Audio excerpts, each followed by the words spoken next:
Ndugu zangu, taifa la Mungu, sio desturi yetu jioni ya Alhamisi ya kuabudu Ekaristi Takatifu kwamba baada ya kuabudu Ekaristi Takatifu inafuatia ibada ya misa takatifu. Lakini siku hii ya leo ni siku ya kipekee sana, na waliotufanya tuweze kuwepo kanisani mida hii ni Radio Maria, ambao wameamua kutushirikisha shukrani yao kwa Mungu kwa hiyo miaka 30 ya Radio Maria hapa Tanzania. Miaka 30 ni miaka mingi. Miaka 30 ina mambo mengi, yapo ambayo ni mazuri ya kufurahisha, yapo ambayo ni mabaya, yanachukiza, yanakatisha tamaa, lakini yote kama yalivyo ndiyo hali halisi ya ubinadamu wetu. Kwa hiyo wameamua kutushirikisha furaha yao na shukrani yao kwa Mungu kwa hiyo miaka 30 ya Radio Maria hapa Tanzania. Lakini huyu mama Bikira Maria, ambaye ndio jina au somo wa redio hiyo, ana mambo mengi sana ya kutufunza. Tunaweza tukujifunza mambo mengi sana kutoka kwake. Jambo la kwanza la kujifunza kutoka kwake ni ule utayari wake, moyo wa utayari kwa Mungu, moyo wa utayari kutimiza mapenzi ya Mungu katika maisha yake. Si wanadamu wengi walio na moyo wa utayari huo, lakini mama huyu anatufundisha kwamba unaposema ndio, usiangalie nyuma tena, iwe ndio ya kweli, ndio iliyokamilika, isiyokuwa na warakini ndani mwake, ndio isiyobadilika kama rangi za kinyonga, ndio yenye msimamo. Lakini jambo la pili tunalojifunza kutoka kwa huyu mama ni imani yake kwa Mungu. Ni mama mwenye imani,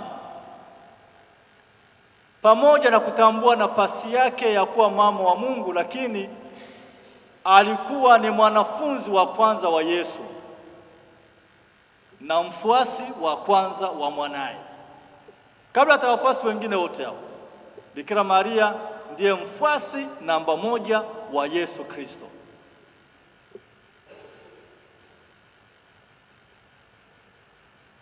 Na anapokuwa mfuasi namba 1 ni kwa sababu ya imani yake. Tangu alipopashwa habari za kumzaa huyo mwana wa Mungu, huyu mama aliyapokea kwa imani kubwa na akaendelea kuwa mtu wa tafakari ya kina. Mtu mwenye imani siku zote ni mtu ambaye anatafakari kwa kina.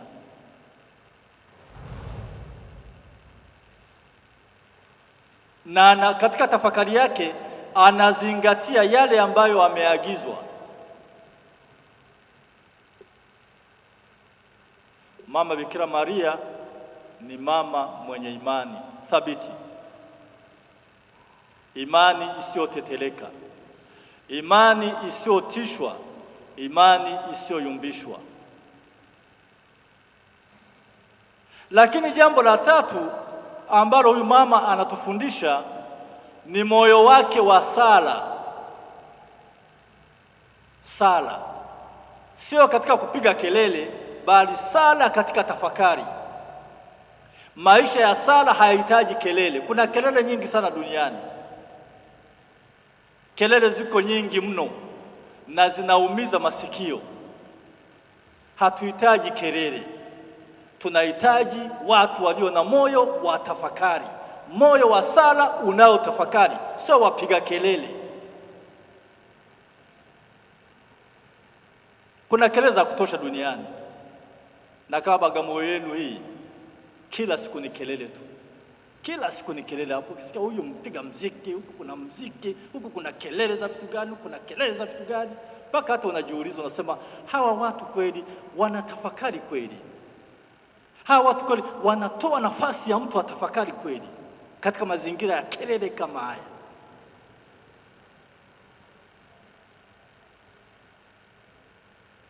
Wanadamu tunahitaji kuwa na moyo wa tafakari, kuyatafakari yale ambayo kwa siku hiyo tumeyaishi na kutafakari juu ya maisha yetu. Hatuhitaji kuwa wapiga kelele kama walevi.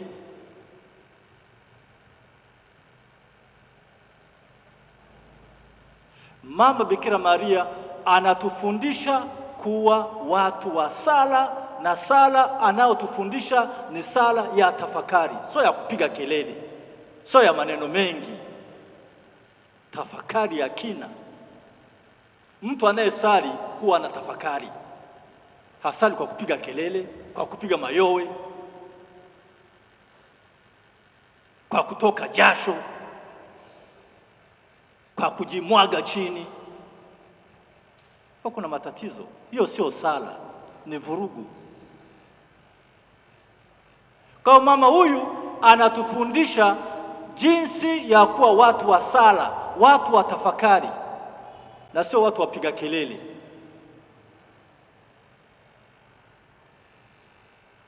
Lakini jambo jingine, huyu mama anatufundisha moyo wa uvumilivu.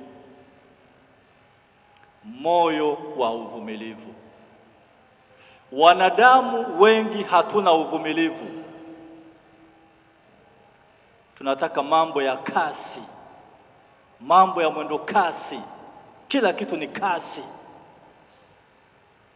Usipoangalia unapitiwa na watu wako kwenye mbio, ukijiuliza wanakokimbilia hata hujua wanakimbilia wapi, lakini watu wako kwenye kasi, wanakimbia huku na huku, anapita mtu na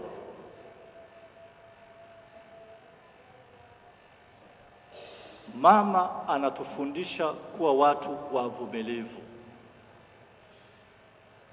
Mvumilivu hula mbivu. Mvumilivu ni mtu mwenye matumaini, ni mtu mwenye imani, ni mtu ambaye yuko tayari kuambiwa, hebu subiri, litafika hilo unalolitamani.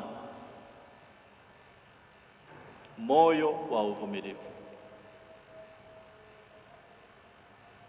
Na uvumilivu huo ndio ambao ulimfanya Mama Bikira Maria ashiriki katika mateso ya mwanaye mpaka kifo chake pale msalabani. Uvumilivu, kuvumilia hata nyakati ngumu za maisha, hata pale ambapo hakuna majibu katika maisha yako.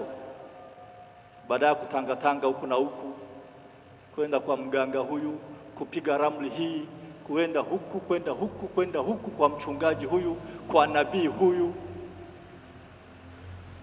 gaika. Uvumilivu, moyo wa uvumilivu. Tunaalikwa kuwa wavumilivu katika maisha. Maisha hayahitaji papara, maisha hayahitaji haraka, maisha yanahitaji uvumilivu na utulivu, ili uweze kutafakari nini cha kusema, nini cha kufanya, na wapi uweke mguu wako.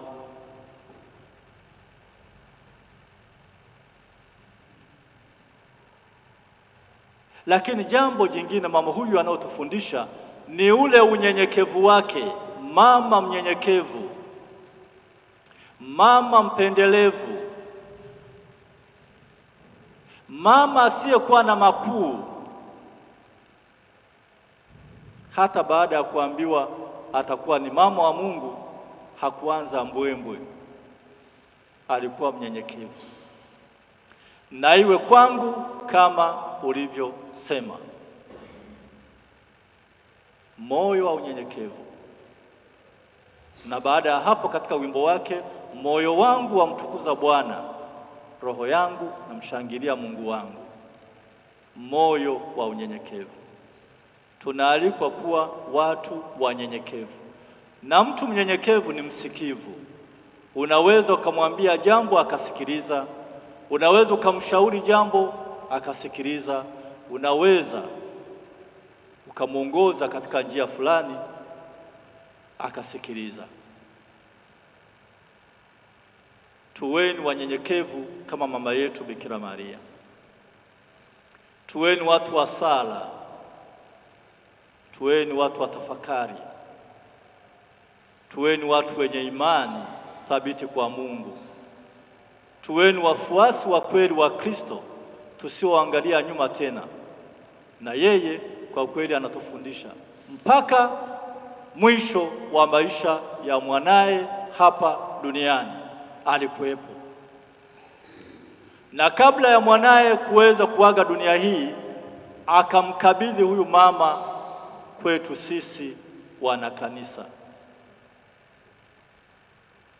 Huyu ni mama yetu, tumepewa. Ni zawadi ambayo tumepewa kutoka kwa Mungu. Tutumie nafasi hiyo na zawadi hiyo katika kujiweka karibu na Mungu zaidi. Sala zetu kama zinapita kwake Bikira Maria haziwezi zikashindwa kitu. Na ndio maana tujifunze kuwa watu tunaopenda kusali rozari. Rozari zisiwe kwenye magari yetu na kwenye mikono na shingo zetu, hazitoki hapo. Iko kwenye shingo mpaka itakapokatika, iko kwenye mkono mpaka itakapokatika, iko kwenye gari, inakuwa kama hirizi. Rozari ni ya kusali. Rozari ni kisakramenti kinachotusaidia kusali. Tutumie rozari zetu ili zitusaidie kusali, tukimwomba mama yetu Bikira Maria aendelee kuwa mwombezi wetu na afikishe sala zetu kwa mwanaye mpenzi Bwana wetu Yesu Kristo. Hakuna aliyemwendea mama Bikira Maria katika kuomba kwake na akashindwa kupata alichokiomba. Sijawahi kukutana na mtu wa namna hiyo. Katika maisha yangu ya miaka karibu 32 ya upadri, sijakutana na mtu wa namna hiyo. Ninaokutana nao mara nyingi wananiambia, nashukuru sana mama Bikira Maria kwa sababu amenisaidia katika mambo fulani fulani. Tumuombe, tupeleke maombi yetu kupitia kwake. Yeye ni mwombezi wetu. Basi tutumie nafasi hiyo tuliopewa kama mwombezi wetu, twende kwake tumuombe. Usikubali nyumbani kwako kulala bila kusali rozari takatifu. Sikubali. Sikubali katika maisha yako kukaa tu bila kusali rozari takatifu. Muombe mama Bikira Maria, tumuombe mama Bikira Maria kwa pamoja, aweze kuendelea kuwa mwombezi wetu na aweze kufikisha maombi yetu kwa mwanaye Bwana wetu Yesu Kristo. Tumsifu Yesu Kristo.